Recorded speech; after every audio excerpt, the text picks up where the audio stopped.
Já parou pra pensar que o maior erro do Satoru Gojo na sua vida anterior não foi perder pro Sukuna, mas sim ter mantido seu coração humano? Pois é, imagina agora que aquele flash de luz do aeroporto do pós-morte não foi um adeus, mas um despertar regado a puro ódio e uma epifania científica brutal. No último milésimo de segundo de consciência, Gojo não aceitou a derrota. Ele não sorriu pro Geto. Em vez disso, ele fez um voto vinculativo com a própria alma. Ele descartaria cada grama de moralidade, piedade e humanidade em troca de uma segunda chance, onde ele não seria apenas o mais forte, mas o único que importa. E a gente começa a nossa história com o nosso bebê Gojo abrindo os olhos, mas dessa vez não tem choro de bebê. Na verdade, tem os 6 olhos já ativos e brilhando com aquele azul encantador. Um azul com uma intensidade tão grande que até quem assiste já sentiu o peso disso e já deixou o like e se inscreveu no canal. Mas vamos continuar com a nossa história. Os servos e os anciãos do clã sentem um desconforto instintivo. Eles esperavam pelo grande Satoru, o salvador que traria o equilíbrio ao mundo, mas o que encontraram foi uma presença gélida. Alguém que observa a realidade como se estivesse lentamente dissecando um cadáver. A infância desse novo Gojo é completamente diferente, inclusive muito diferente da infância das outras crianças que estão ali por perto dele, que estão brincando. Enquanto elas estão se divertindo, Satoru Gojo, na verdade, está quase que em transe, olhando para dentro com os 6 olhos e tentando entender o que são as emoções humanas, como elas funcionam. Porque para ele, amor, amizade e empatia não passam de falhas humanas, que só atrasam a evolução. E ele mesmo, com apenas 5 anos, ele decide limpar a própria mente. Ele usa a técnica reversa não para se curar, mas para fazer uma lobotomia cirúrgica em si mesmo, arrancando qualquer capacidade de sentir remorso. E aos 10 anos, ele não é só um herdeiro da família Gojo, mas um cientista mirim.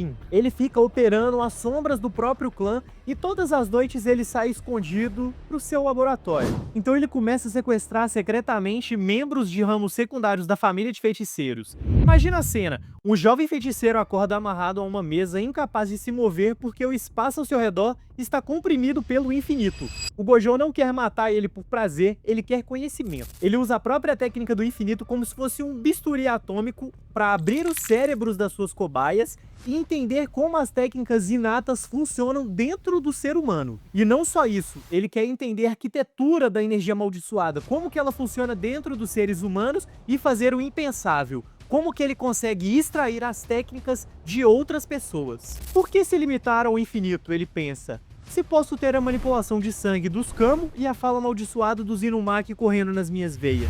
Os anciãos do clã Gojo começam a desconfiar, mas o medo os impede de agir. Quando tentam confrontá-lo, Satoru apenas os olha com aquele azul infinito e pergunta com uma voz desprovida de qualquer calor. Vocês realmente acham que tem autoridade sobre alguém que enxerga os átomos da sua existência? Ele não os mata, pois ainda precisa da estrutura do clã para financiar sua busca pela perfeição.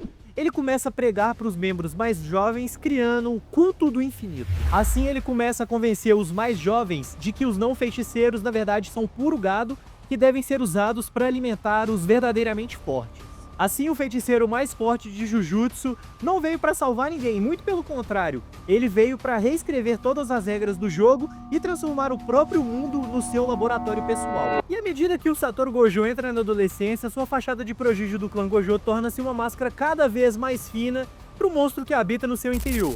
Na sua vida anterior, ele tentou ser o educador, o homem que segurava o céu com as mãos para que seus alunos pudessem ter uma juventude. Mas dessa vez, Satoru Gojo entende que a juventude é um estorvo, é um problema, e que a única forma de resolver e ajudá-los é o próprio trauma. Dessa vez ele não quer criar herdeiros e muito menos passar o seu legado pra frente. Na verdade, ele quer acabar com a moral e acabar destruindo o mental de todas as pessoas. Ele quer destruir o mundo. Então o Gojo começa a frequentar o submundo, mas não como um caçador de grau especial que todos conhecem. Ele vai ao encontro daquelas que seriam as suas maiores dores de cabeça no passado. Imagina a cena. Num domínio isolado e escuro, Mahito, Jogo e Hanami estão discutindo seus planos para dominar o Japão. Mas de repente, o espaço simplesmente se rasga. Todas as maldições ali presentes se preparam para a própria morte. Mas na verdade, Satoru Gojo senta entre eles para poder trocar uma ideia. Ele não os apaga da existência. Em vez disso, começa a dar-lhes consultoria técnica. O diálogo com Mahito é particularmente assustador. Satoru olha diretamente para a alma da maldição e diz: "Você acha que entende a transfiguração inerte porque mexe na forma humana? Patético.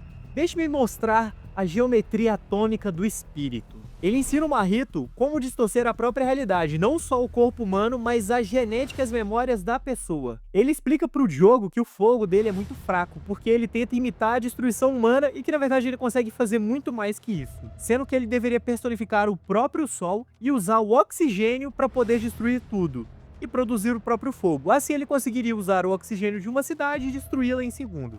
Assim o Gojo se torna o arquiteto por trás dos ataques que ele mesmo deveria impedir antes, e ele quer que as maldições fiquem tão poderosas que a sociedade Jujutsu entre em um desespero absoluto, pois é no desespero que as pessoas cometem erros. E os erros são ótimos para os seus novos experimentos. E aí ele orquestra o próprio incidente de Shibuya, só que anos antes do que aconteceu na história original. E ao invés de ser a vítima, na verdade ele é quem organizou e planejou tudo. Inclusive ele manipula o Kenjaku, o feiticeiro milenar que habita o corpo do Suguru Geto. Gojo sabe exatamente quem tá por trás daquela cicatriz na testa. E em vez de matar, de imediato ele usa o Kenjaku como um peão, fazendo acreditar que o plano de selagem tá pra funcionar. E então acontece aquela cena que a gente viu no metrô de Shibuya. Só que dessa vez Satoru Gojo tá caminhando calmamente, enquanto todos os outros civis estão completamente desesperados e gritando pedindo por ajuda. E então ele vê Nanami e Meimei lutando bravamente, dando tudo de si, só que ele ri com um sorriso patético, entendendo que tudo que eles estão fazendo é completamente ridículo. Quando o Kenjaku finalmente tenta usar o reino da prisão, o Gojo olha nos olhos do falso Geto e sussurra: "Você realmente acha que eu cairia no mesmo truque 2 vezes? Eu não tô preso aqui contigo. Você é deste mundo e está preso na minha narrativa." Satoru não evita o caos, ele amplifica. Ele quer que Shibuya seja quase que a obra de arte dele. Ele quer que cada fagulha de energia amaldiçoada saia de lá com todas as mortes e todo o sofrimento que tá rolando. Satoru Gojo já não tem mais paciência para as sombras do mundo de Jujutsu. Na sua vida anterior, ele aceitou as regras dos velhotes de Kyoto e Tóquio, mantendo a existência das maldições como um tabu escondido por barreiras e burocracia. Mas dessa vez ele decide que o mundo inteiro precisa de um choque para poder acordar. E assim, usando o poder dos 6 olhos, ele consegue, de certa forma, hackear todos os satélites e meio que toda a tecnologia do mundo. Assim ele consegue fazer uma transmissão para o mundo inteiro de maldições devorando civis. Ele expõe a sociedade Jujutsu não como protetora, mas como incompetente e egoísta. Mas o Gojo não quer só denunciar isso, ele quer ser o único fornecedor de uma solução. Ele viaja até as principais cidades do mundo, Washington, Pequim e Moscou, mas esqueçam a diplomacia. Imagina o próprio Pentágono dos Estados Unidos, sendo que tem vários generais, muitas pessoas importantes ali em uma reunião, quando o espaço simplesmente se dobra e Satoru Gojo aparece entre eles. E esquece porque não tem trato, não tem diplomacia aqui. Então ele olha para o presidente dos Estados Unidos e oferece um pacto. Ele revela aos líderes mundiais a ciência do medo, ele mostra como converter o terror das massas em combustível limpo e armamento de destruição em massa. Ele começa a vender ferramentas amaldiçoadas de alta tecnologia, próteses que dão força sobre-humana a soldados comuns e canhões de energia que podem vaporizar uma maldição de grau 1. Mas como todo pacto, ele também tem um preço. E para isso, ele fala para esses líderes mundiais que a energia amaldiçoada precisa ter um fluxo constante. Assim ele cria uma corrida armamentista em que esses líderes e esses países precisam caçar maldições de nível especial e qualquer outro tipo de maldição, mas não só isso. Eles precisam lutar contra outros países para poderem testar esses novos armamentos, essas tecnologias. Assim a economia global colapsa e renasce sob a sua vontade. O ouro e o petróleo perdem valor, a nova moeda é a densidade amaldiçoada. O Gojo observa do limite da atmosfera flutuando no silêncio do espaço, enquanto vê as luzes das cidades a piscarem em zonas de guerra que ele mesmo alimentou. E ele vê algumas seitas religiosas surgindo adorando esse deus moderno, o Messias Azul. E ele não impede, na verdade ele incentiva cada vez mais a criação e o aumento dessa seita, porque assim ele consegue canalizar cada vez mais energia amaldiçoada. Um momento marcante nessa fase é quando uma coligação internacional tenta derrubá-lo lançando um ataque de mísseis nucleares contra sua localização. O mundo prende a respiração, Satoru apenas estende a mão e ativa um vazio infinito a uma escala continental. Os mísseis, é claro, não explodem, na verdade eles ficam flutuando no ar. E assim Satoru Gojo passa um recado aos líderes mundiais e a todo mundo. Eu dei a vocês as ferramentas para evoluírem. Se as usarem contra mim, eu retiro de vocês o direito de existir. Ele não quer a paz, ele quer uma guerra perpétua que force cada ser humano a despertar o seu potencial latente através do trauma, ou a ser descartado como matéria-prima para o próximo estágio evolutivo. O planeta Terra tornou-se o seu campo de cultivo e a colheita está quase pronta. Com o mundo mergulhado num caos controlado, e todas as peças ali sendo um xadrez do próprio Satoru Gojo, ele decide começar a fechar esse plano, já que agora a energia amaldiçoada atingiu um pico que a humanidade nunca experimentou antes. O ar no Japão está tão saturado de negatividade que as pessoas comuns mal conseguem respirar. Para Satoru, esse é o clima perfeito para sua colheita final. Ele regressa ao centro do seu complexo laboratorial, onde o receptáculo de Sukuna o espera. Dessa vez não tem sorte ou azar e muito menos um plano do Kenjaku. Agora foi um plano de Satoru Gojo sequestrando Megumi e Yuji Tadori para poder, no seu plano sistemático, alimentar o receptáculo do Rei das Maldições dedo a dedo. E no momento que o Sukuna finalmente desperta com o seu poder total, ele não encontra um adversário exausto ou um mestre bondoso preocupado com os alunos. Ele encontra uma entidade que o olha com o mesmo interesse que um biólogo olha por uma bactéria com um microscópio. O confronto entre esses dois é a maior exibição de poder da história, mas dessa vez é um confronto unilateral. Sukuna usa o Santuário Malevolente e começa a disparar vários cortes invisíveis. Porém, Satoru Gojo nem sequer se move. Ele não ativa apenas o seu infinito padrão, ele utiliza a energia roubada da Tengen e da Guerra Global para criar uma singularidade de vácuo. Os cortes do Sukuna simplesmente param a milímetros de Satoru. Não porque estão bloqueados, mas porque o Gojo alterou a definição de distância naquele ponto. O Sukuna tenta usar o seu poder de fogo atirando uma flecha que deveria vaporizar e deveria acabar de vez com qualquer um.